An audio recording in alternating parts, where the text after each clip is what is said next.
अस्सलाम वालेकुम, welcome back to my channel Taraf Khan vlogs. I hope मेरी यूट्यूब फैमिली बिल्कुल ठीक ठाक होगी। अल्लाह का शुक्र है, मैं भी बिल्कुल ठीक हूँ।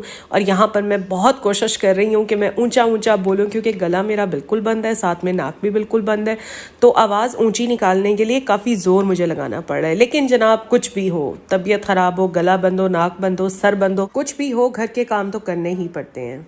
और जनाब, आज के व्लॉग में आप लोग देखेंगे मेरे 2 से 3 दिन की एक्टिविटीज़। आज बहरहाल अल्लाह का शुक्र है कि तबीयत मेरी कुछ इस काबिल हुई है कि मैं वॉइस ओवर कर सकूं। 2 दिन से व्लॉग इसीलिए नहीं बना रही थी कि आवाज़ ही नहीं निकल रही थी। थोड़ा सा बोलने की कोशिश करती थी तो कफ़ शुरू हो जाती थी। अब अल्लाह का शुक्र है, कफ़ भी काफ़ी स्टेबल है और मैं भी इस काबिल हूँ कि आप लोगों के साथ अपना व्लॉग शेयर कर सकूँ। बड़ा बाउल आपने ले लिया। लंच में क्या बनेगा, इसका फ़ैसला मैं एक रात पहले ही कर लेती हूँ। और अगर एक रात पहले मैं ना सोचूँ ना, तो अगले दिन उठकर 2 घंटे तो मेरे यही सोचने में लग जाते हैं कि आज मैंने पकाना क्या है। तो इसलिए रात ही मैंने सोच लिया था कि सुबह उठकर मैं बनाऊँगी बिरयानी। और ऑलमोस्ट बिरयानी की सारी तैयारी मैंने कर ली थी। सिर्फ अभी तक बस चावल ना वॉश किए थे ना डिप किए थे।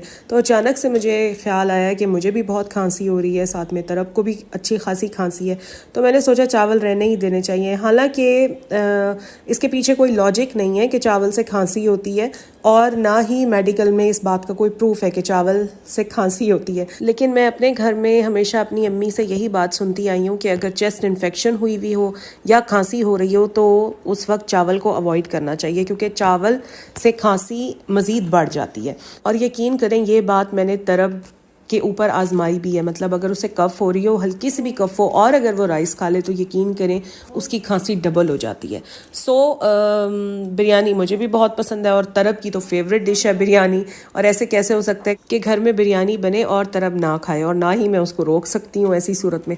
जनाब, मैंने डिसाइड किया कि बिरयानी नहीं बनाते, कुछ और बना लेते हैं। मैंने अपनी हेल्पर को बोला था कि दही निकालो और उसमें बिरयानी के पैकेट्स डालकर मिक्स कर लो, तो उसने ये सब कुछ भी तैयार कर दिया था। तो खैर, ये तो ज़ाया नहीं जाएगा, इसको मैं इसी तरह ना फ्रीज़ कर दूंगी। और इंशाल्लाह जैसे ही मेरी और तरफ की तबीयत थोड़ी बेहतर होती है तो बिरयानी बनाएंगे और उसी में हम ये यूटिलाइज़ कर लेंगे। तो अभी बस मैं किचन में ही खड़ी थी, मुझे हल्का हल्का फ़ीवर फील हो रहा था।